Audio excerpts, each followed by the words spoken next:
এই যে আমরা বাইরে নিয়ে যাব, বাইরে নিয়ে যেয়ে আমরা পানিগুলো ক্লিন করব। প্রথমত আমরা একটা বালতি নেব, বালতির মধ্যে পানিগুলো, ময়লা পানিগুলো সব ঢেলে দিব। দেখেছেন কত ময়লা হয়ে গেছে পানি, পানি একদম ক্লিন ছিল, পানি এখন কীরকম একটা হলদে হলদে ভাব হয়ে গেছে। পানিগুলো সব ঢেলে আমরা গ্লাসটাকে ভালো করে ধুয়ে নেব। এভাবে ভালো করে ধোয়ার পর আমরা একটু পানি নেব। পানি নেওয়ার পর আমরা আজকে পাথর দেব। অবশ্যই পাথরগুলো 4 থেকে 5 দিন পানিতে ভিজিয়ে রাখতে হবে, যাতে এর দুর্গন্ধগুলো, এই বিষাক্তগুলো বেরিয়ে যায়। আমরা 3-4 দিন এগুলো ভিজিয়ে রেখেছি। এখন আমরা এই অ্যাকোয়ারিয়ামের মধ্যে দিয়ে দিব। খুব আস্তে ধীরে দিতে হবে, যাতে গ্লাস ফেটে না যায় আবার, তাই ধীরে ধীরে এই কাজটা করতে হবে। হ্যাঁ, আমরা আস্তে আস্তে চারদিক দিয়ে এই পাথরগুলো দিয়ে দিব।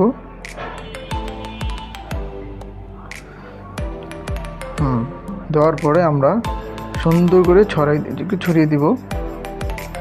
ছড়িয়ে দেওয়ার পর আমরা এটাকে পুরো পানি দিয়ে ভরে দেব। পানিগুলো একদম ক্লিন হতে হবে, যত পানি ক্লিন হবে তত এই মাছগুলো সুন্দরভাবে সাঁতার কাটে। আমরা এই পুরোটার মধ্যে পানি ভরে দেব। দেখতে পাচ্ছেন কত সুন্দর লাগছে, এখন একদম চকচক করছে।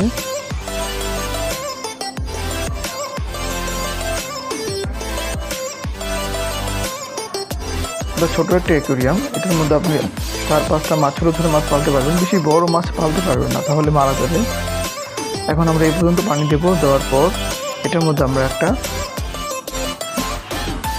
দেখছেন আগের পানিগুলো কীরকম ঘোলা আর এখনকার পানি কীরকম ক্লিন দেখতে পাচ্ছেন। এখন আমরা এটার মধ্যে একটা গাছ দিয়ে দেবো।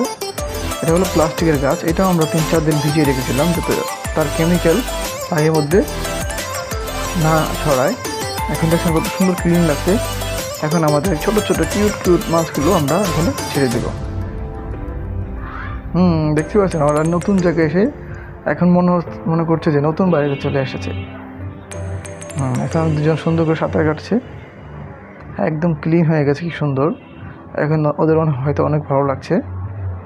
ধন্যবাদ বন্ধুরা, আমাদের ভিডিওটি ভালো লাগে থাকলে অবশ্যই লাইক, শেয়ার, কমেন্ট করে জানাবেন। আসসালামু আলাইকুম, ধন্যবাদ সবাইকে।